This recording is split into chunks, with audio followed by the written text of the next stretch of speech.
Hello, this is my YouTube channel, and this is the best place for teens and 20-somethings to learn how to create the life that they've always wanted.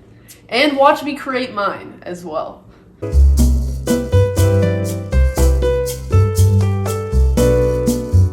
In today's video, we are talking about 10 decisions that you can make in your teens or 20s that will change your life.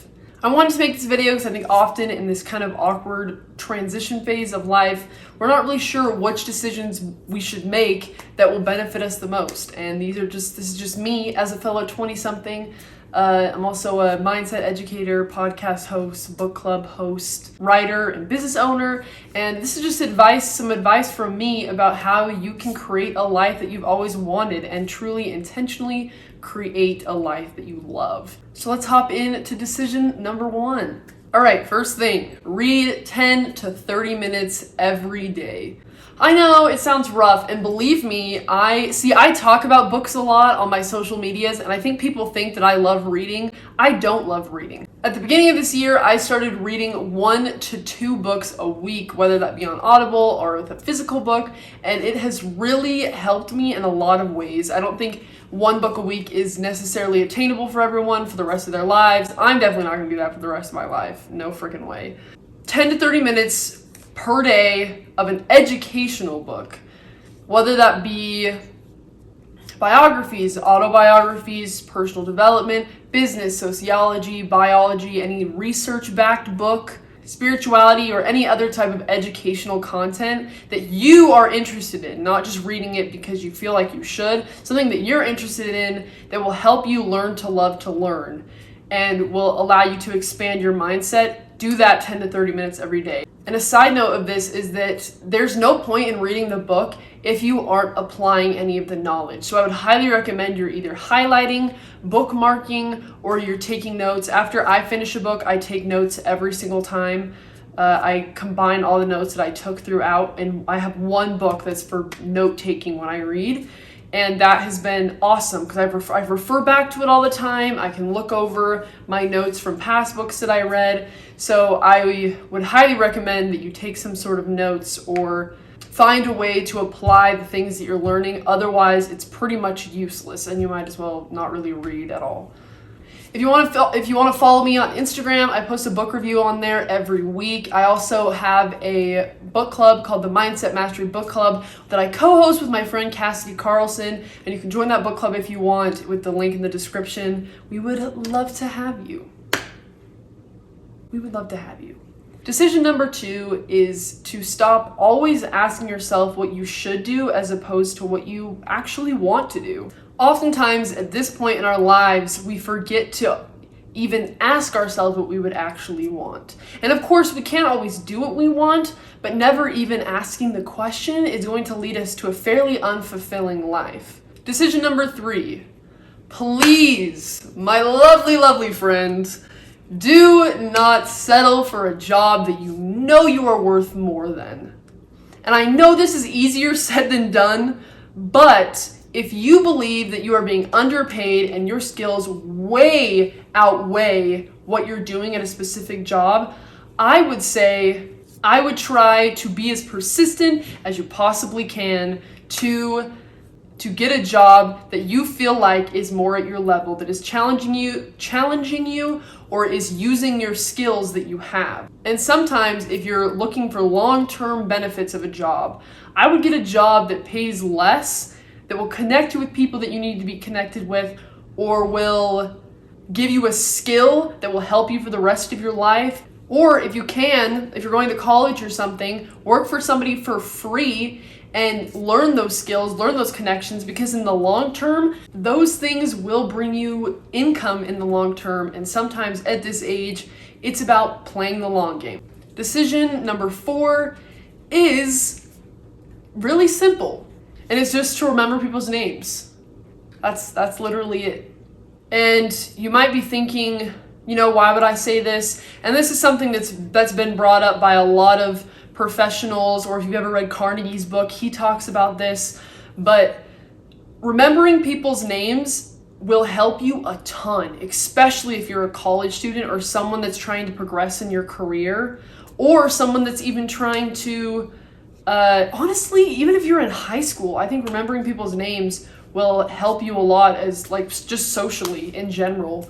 And the reason why it's so important to remember people's names is because most people don't. They forget your name. Like, I'm sure you've done this. I know I've done this, where someone tells you your name and you forget like 5 seconds later, and it's like Men in Black, memory wipe, no freaking recollection, and you're still like talking to the person, but you can't even, you're just like, bye, acquaintance.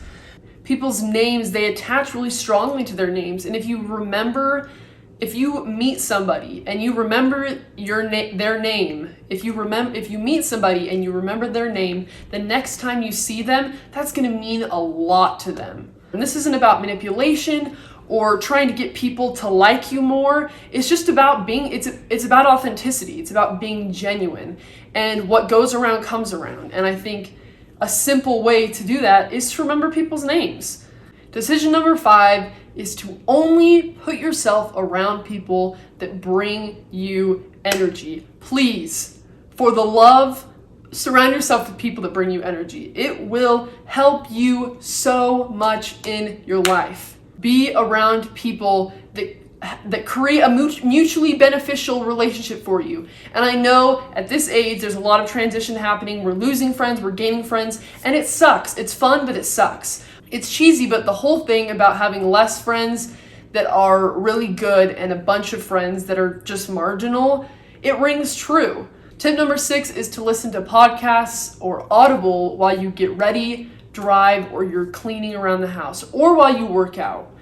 I say this because it is such a good way, one, to multitask, but also it's just a good way. The most important thing that you have is time, and I think it's really important that we guard that time and try and use it as efficiently as we can.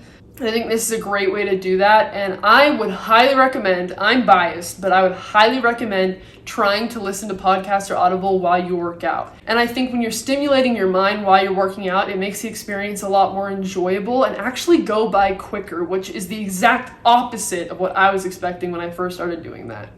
Tip number 6 is to understand, if you haven't already, that your parents are not always right. And by no means am I a parent hater. My mom is literally my best friend ever. I love her so much. But I think it's important to recognize the fact that oftentimes our parents do what is safest for us and not necessarily what will make us happiest. And I think sometimes, even though it's rough, if you feel like something is in alignment with you, you're following your intuition, you're being very intentional, and your parents just don't understand, I think that is okay. It is okay. And sometimes you have to challenge what your parents think is best for you. For my 18 and older people listening, because on the flip side, sometimes it's just hard for your parents to let you go and to see you take risks. But in my opinion, this is the best time to take risks. You should be risky. And I'm talking calculated risks. Don't be stupid. Don't be stupid. You know what I'm saying. But I will say, as a side note, if you are still on your parents' payroll, right? If you are still a liability for them, you're living at home, they're paying for your gas and your groceries. If you're living under your parents' roof and you're pissed off because they are setting rules, setting boundaries on you, and you feel like they're restricting you from the life that you want, that's on you. Leave. Find a way to leave. Get your crap together and leave. Because if you're on their payroll, you're on their payroll. Like, you play by their rules when they're paying for everything in your life. And by no means am I saying is it okay for your parents to be any sort of emotionally abusive to you or any type of abusive, but I am saying if you are on their payroll, you're playing by their rules, and that's what it is. Tip number 7 is to become financially literate. If this is something you haven't really heard before, financial literacy, by definition, is the ability to understand and effectively use various financial skills, including personal finance management, budgeting, and investing. And this is something you need to learn. And I'm not going to go too far into this because I am not a financial expert. That's why I don't make finance videos. But in the description, I will leave some books that have been recommended to me, some financial podcasts, as well as YouTubers that I think can be some great resources. And by no sense is this financial advice. I am not a financial advisor, but I will advise you, as far as your life goes, become financially literate. Talk to your parents about money, research about money, and although life isn't money, money is a part of life, and you need to learn about it if you want to live a good life. And when I talk about this on my TikTok, I see a lot of people say, I hate capitalism, I don't want to do this, and I think to those people that think that way, you're setting yourself up for failure. You are setting yourself up for failure, and I think you deserve better, and I think you can be better, and I think you've promised more of yourself than that. So, financial literacy, make it one of your top priorities. Decision number 9 is learning about nutrition and what foods you shouldn't be putting in your body. This has helped me learning about nutrition. It has helped me in so many ways. Helped with my energy, helped with how I feel, helped with my happiness levels, helped with my ability to have motivation to achieve my goals. I would also say, if you're a college student on a budget, it is possible to eat healthy and be on a budget. If anything, it's cheaper than buying packaged things because oftentimes those are expensive. You don't have to eat organic, you don't have to shop at Whole Foods, but you can buy healthy food on a budget. And there's a lot of, I'm not going to go too far into that either, but I'll also add some resources in the description on how you can do that, how you can budget, how you can eat healthy on a budget, and some resources about how you can learn more about nutrition. And last but not least, I pulled up my laptop here. I am going to, for decision number 10, I actually wanted to read some of the decisions that y'all have told me about that you made in your teens or 20s that changed your life for the better, because I think it can also, as much as you can learn from me, I can learn from you, and I can learn from other people. So I'm gonna put some comments that I got about decisions that y'all have made in your teens or 20s that changed your life. All right, I finally got these hoes to pull up here. So I have some of the top liked comments about decisions that people made in their teens or 20s that they would highly recommend other teens and 20-somethings to make for a better life. Deciding to post on TikTok regardless of what I thought others' opinion would be. Ditto. Period. The best decision I made was stopped being the person everyone wanted me to be and started being the one I want to be. This is another one that I think could apply to a lot of people. This may not be best for everyone, but when I started putting less stress on myself about school, my grades and happiness grew. And I really like that because I think with the education system, I think a lot of kids end up having poor self-esteem, putting a lot of pressure on themselves, being overstressed. And I think that's something really important to regulate, because at the end of the day, honestly, your mental health is more important than your grades.